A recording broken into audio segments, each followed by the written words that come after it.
कायदा हा संरक्षणासाठी असतो, पण तोच कायदा एखाद्याच्या आयुष्यातील सर्वात मोठी शिक्षा बनू शकतो का?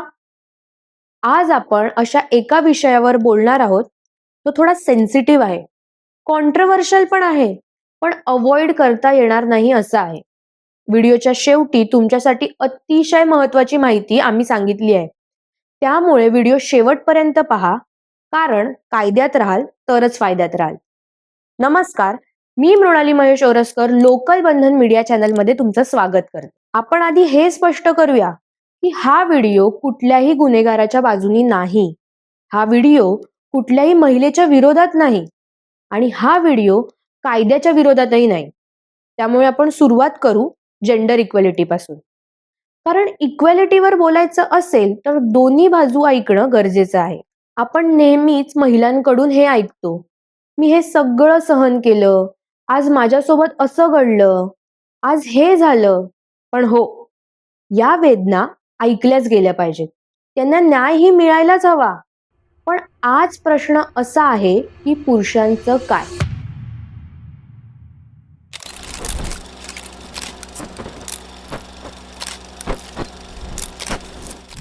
जेव्हा पुरुष म्हणतो माझ्यावर अन्याय झाला आहे, माझ्यावर खोटे आरोप झाले आहेत, तेव्हा त्याचा आवाज का दाबला जातो?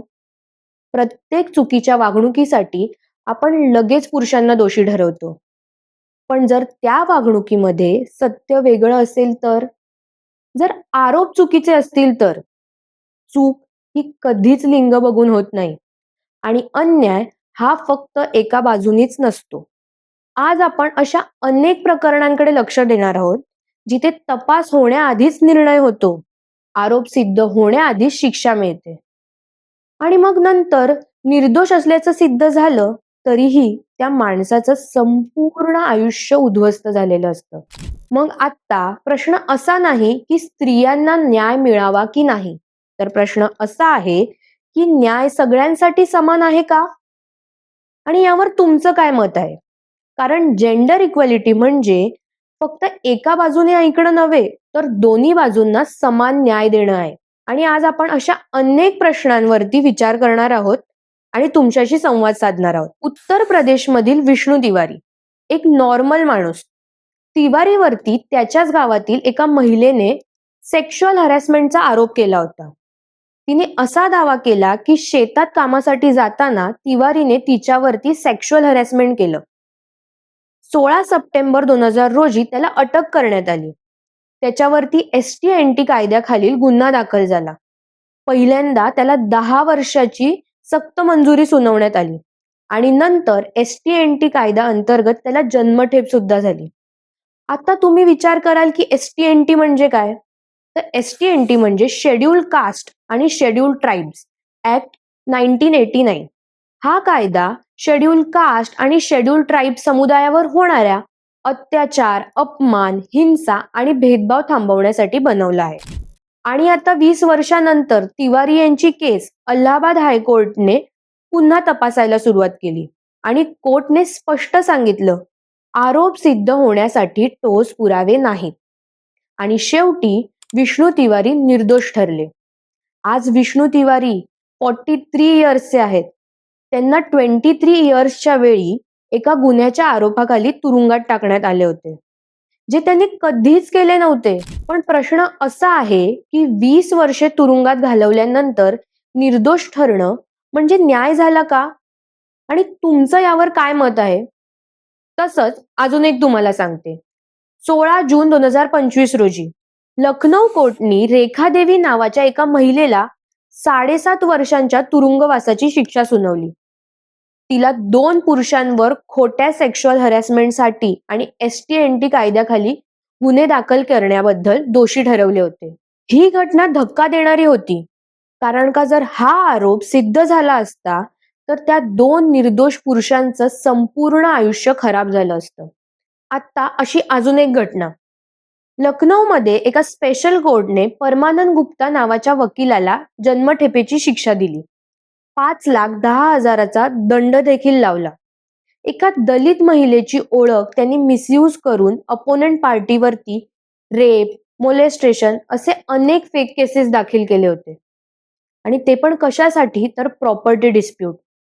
या संदर्भात त्यांनी टोटल 29 खोटे गुन्हे दाखल केले आणि हा प्रकार अलाहाबाद हायकोर्टने समोर आणल्यानंतर सीबीआय प्रोबचे आदेश देण्यात आले आणि तपासात असं स्पष्ट झालं की संबंधित महिला घटनास्थळी उपस्थितच नव्हती. नंतर त्या महिलेने स्वतः कोर्टमध्ये जाऊन अर्ज दिला आणि सांगितलं की गुप्ता आणि त्याच्या पत्नीने तिला ट्रॅप केले होते. म्हणजे विचार करा, वकीलच लॉचा किती चुकीच्या पद्धतीने वापर करतोय ते. आणि ही केस तर तुम्हाला माहितीच असेल, पुण्यातील कल्याणीनगर परिसरात घडलेला पॉर्शचा हिट अँड रन केस. ही केस संपूर्ण देशात चर्चेत ठरली होती.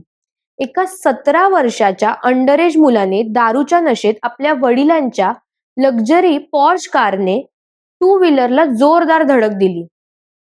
हा अपघात इतका भीषण होता की 2 IT प्रोफेशनल्स तरुण ते जागेवरच मृत्यू पावले. पोलिसांच्या माहितीनुसार आरोपी अंडर एज असून दारू पिऊन गाडी चालवत होता. त्याचा वेग इतका जास्त होता की धडकेनंतरही त्यांनी गाडी थांबवलीच नाही. त्यामुळे हा प्रकार हिट अँड रन म्हणून नोंदवण्यात आला. या प्रकरणानंतर एक खळबळ उडाली होती.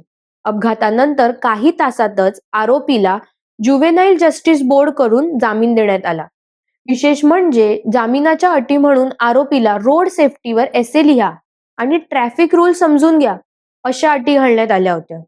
ही बाब समोर येताच संपूर्ण देशात संतापाची लाट उसळली. लोकांनी एकच प्रश्न विचारला, जर आरोपी गरीब असता तर त्याला हीच वागणूक मिळाली असती का?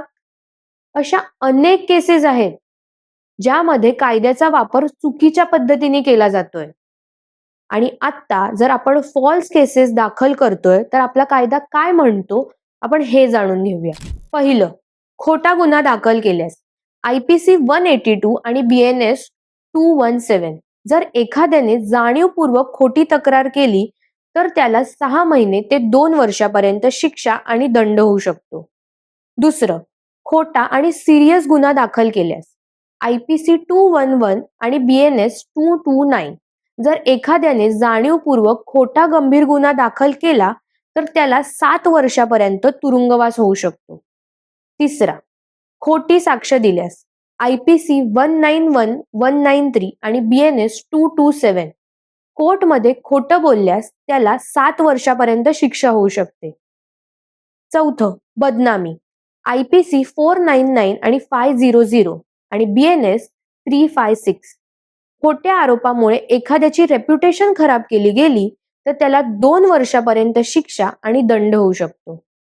वरच्या सगळ्या उदाहरणांमधून एक गोष्ट स्पष्ट होते की प्रॉब्लेम हा लॉचा नाही आहे.